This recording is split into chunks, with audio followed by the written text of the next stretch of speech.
Hello, everyone, and welcome to another episode of the Tech Loft. I'm your host, Sal, and welcome to the next installment of the Tech Loft podcast, where I'm gonna tell you about browser fingerprinting.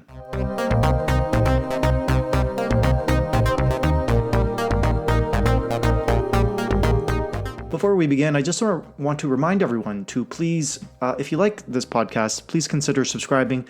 We're available on all major podcast platforms. You can even visit the website, thetechloft.com. We are able to go automatically syndicate the show on all the podcasting platforms thanks to the platform I use, Anchor.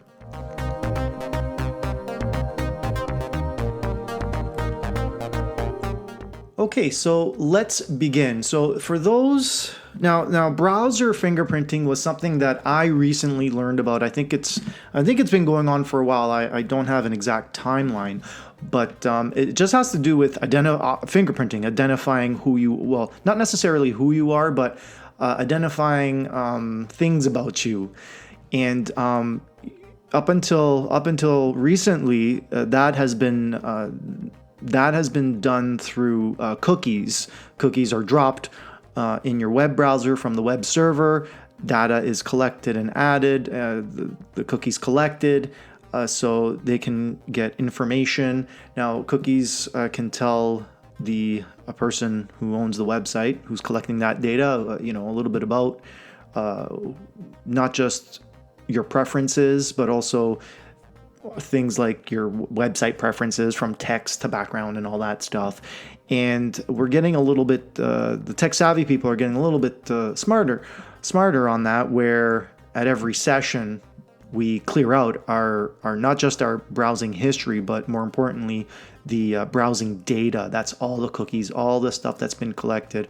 That gets flushed out at the end of your browser session when you exit out of the application. So let me tell you a little bit about browser fingerprinting if you haven't already heard of it. So browser fingerprinting is an incredibly accurate method of identifying unique browsers and tracking online activity. Now, luckily, there are a few things you can do to wipe your fingerprints from the internet, but let's explore browser fingerprinting for a moment. And in this episode, I'm just going to talk about browser fingerprinting. I'll probably list a few things you can do. I'm not going to go into detail, but in the coming episodes of this podcast, I do want to open up more on privacy tools, privacy extensions and plugins that you can use if you're what we call a normie who's probably using Google Chrome.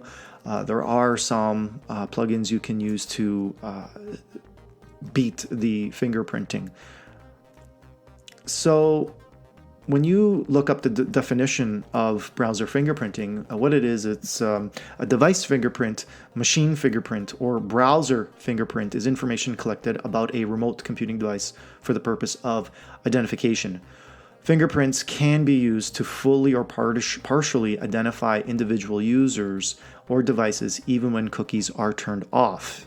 So, like I mentioned at the beginning, we don't let our browsers accept cookies, and that's how we kind of try to stay private when we're viewing certain websites.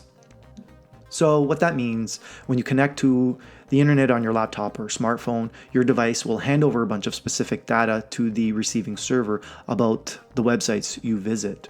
Browser fingerprinting is a powerful method that websites use to collect information about your browser type and version, as well as your operating system, active plugins, time zone, language, screen resolution, and various other active settings.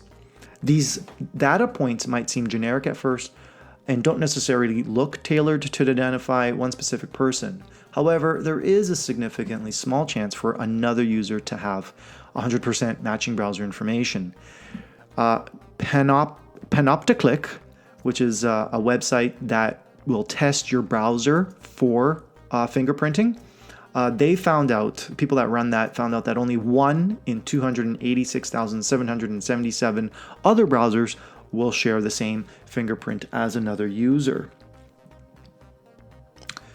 Websites use the information provided by browsers to identify unique visitors and track their online behavior. This process is therefore called browser fingerprinting. The uniqueness of browser information is closely related to the investigation method of the police and forensic teams who identify suspects and criminals based on fingerprints at a crime scene. So the massive database called the Integrated Automated Fingerprint Identification System stores about 70 million fingerprints of subjects of criminal cases, as well as 31 million prints of civilian cases. That means that a large chunk of these fingerprints were collected for analysis purposes. Browser fingerprinting works like that as well. Websites collect a large set of data of visitors in order to use it later to match against browser fingerprints of known users. All of this information does not necessarily reveal exactly who you are, your name or address, but it's incredibly valuable for advertising purposes as companies use it to target certain groups. These groups have been formed by matching people based on browser fingerprinting. Now, you might be wondering, why is this being done? Why is your data so incredibly valuable to these companies? The international advertising industry and marketing machine loves data. If I'm not mistaken, websites like Facebook sell the data collected of its users to these marketing companies, and they pay big bucks for it. They'll do anything to get their hands on your data in order to track your online activities. That's why, as they say, with Facebook, since it's free, you are the product, and that is 1,000% true. Tracking methods of data collection is extremely valuable because it allows advertising businesses to create a profile based on your data. We all have profiles, folks. We really do, and everything that goes in there are searches from what we want to buy to how we're feeling. Medical side, like this information is very valuable even to insurance companies, believe it or not. They look for this data and they try to identify you and see, hey, there's something wrong with you. I know it sounds like really far-fetched in a way, but they're out there.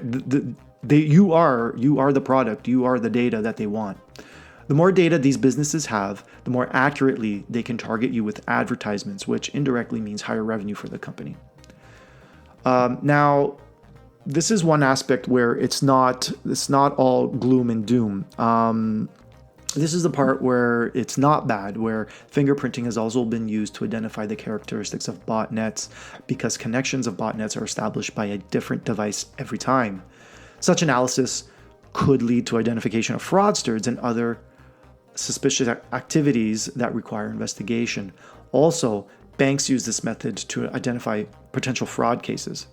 If an account is showing questionable online behavior, for example, a bank's security system would be able to identify that the account is being accessed from multiple different locations during a short period of time by analyzing unique fingerprinting.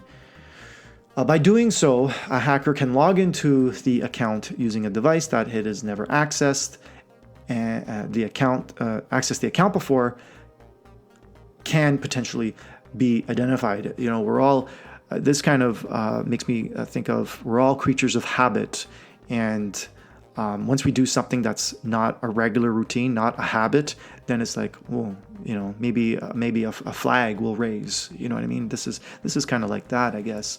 All of these signs suggest a potential fraud and usually trigger further investigation or preventative freezing of an account. Now, what are the methods used for tracking, for fingerprinting? Websites use several different methods to track users on the internet. By doing so, they can collect information and fingerprint your browser, and you wouldn't even know or see that the websites are doing this. So now, how do they do it? The technology allows websites to interact with your browser and retrieve information. In the following sections that I'll describe to you, I'll provide you with information about how websites interact with your browser and how they obtain information. So the first and foremost is cookies and tracking. A common way for websites to obtain your data is by using cookies. Cookies are small packets of text files that are stored on your computer, which contain certain data that may be given to websites, information that may give websites information to improve the user experience.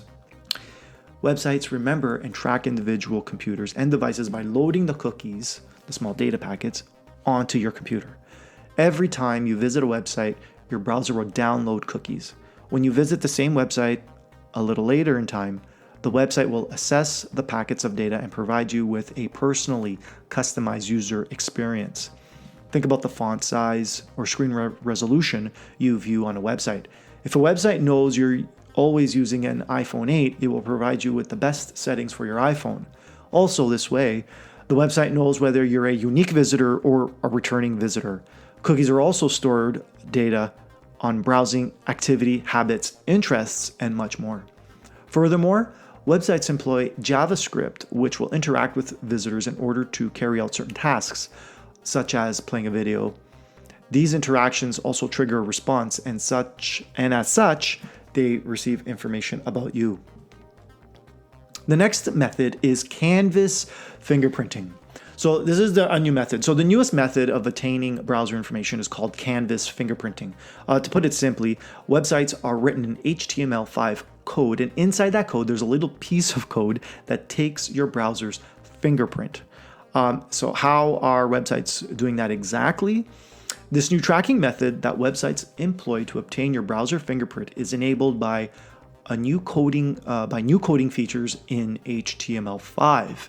HTML5 is the coding language used to build websites. It's the core fundamentals of every website. Within HTML5 coding language, there's an element which is called canvas. Originally, the HTML canvas element was used to draw graphics on a web page. Interesting. Now, here is Wikipedia's explanation on how exploiting the HTML5 canvas element generates browser fingerprinting. So when a user visits a page, the fingerprinting script first draws text with a font and size of its choice and adds background colors. Next, the script calls Canvas API's toData_URL method to get the Canvas pixel data in data URL format, which is basically a base 64 encoded representation of the binary pixel data. Finally, the script takes the hash of the text encoded pixel data, which serves as the fingerprint. So in plain English, what this means is that the HTML5 canvas element generates certain data, such as the font size and active background color settings of the visitor's browser on a website. This information serves as the unique fingerprint for every visitor. In contrast to how a cookie works, Canvas fingerprinting doesn't load anything onto your computer, so you won't be able to delete any data since it's not stored on your computer or device, but elsewhere. And another method, the final method that I'm going to share with you, is the browser fingerprinting versus your IP address. So online privacy people like myself are aware that hiding your IP address is important to hiding your identity. Now, I wouldn't say it's the only thing you should do and it's foolproof. No, it's not. But let me continue with this, and then I'll give you my thoughts on VPNs. So the IP address protocol is designed to send a request to a receiving web server every time the user interacts with a website or service, because the receiving server needs an IP address to send a response to. That means that your IP address is a unique string of numbers that points directly to your device. Tech-savvy website owners are even able to track other websites that you visit, the account you're logged into, and sometimes even your geolocation. Of course, this would require a bit more effort, but it's kind of scary. That it's possible. So some people try to use VPNs to hide their IP address, and the only problem with that is not the service, but the company themselves. You don't know what their terms of service are if your data is private with them. They could get subpoenaed, and they would have to give up the information of who was at this IP address at this specific time of day. So your data may not be confidential with those VPN companies. So they're a little bit, it's a little bit of a risk as well. Now, you can test your browser's fingerprinting. I spent a little bit of time testing a bunch on my computer. So I use a Mac, so I use Safari, I use Chrome. I don't use Firefox, but I did load Firefox on to test Tor browser and Brave. And there's 3 websites that I have listed here. So one is called I Am Unique, another one is called Unique Machine, and the final one is called Panopticlick, which I mentioned at the beginning of this episode. So Panopticlick is the one I used. And what you do is you just go onto the website, and then you click test, for testing your browser for the fingerprinting, and it'll give you a whole bunch of data. Not a lot, but I think it'll give you 5 basic tests. One is your browser blocking tracking ads? The result is yes or no, or I think you can even get a somewhere in between answer. The next one is your browser blocking invisible trackers? The next one, does your blocker stop trackers that are included in the so-called acceptable ads whitelist? Another one is, does your browser unblock third parties that promise to honor do not track? So in some of your browsers, there is an option that tells the server do not track, and you can switch that on and off in your browser. So that's supposed to tell the server, do not track me. And then finally, does your browser protect from fingerprinting? And out of the 5 browsers I've used, I think it's 4 or 5, only one browser gave me the answer of your browser has a randomized fingerprinting. All other ones have given me the result of unique fingerprint. And the one that gave me a randomized fingerprint for an answer as a result is the Brave browser. This is my main browser that I use. Very happy with it. I think it's probably your best.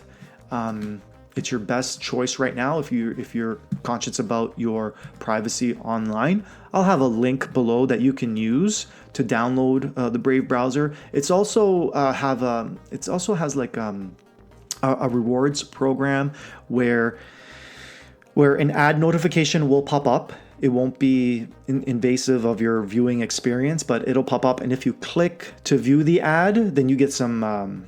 It's called a utility coin. Something like, it's a cryptocurrency, and it uses those tokens that you can tip other websites. You can use it to advertise on the platform.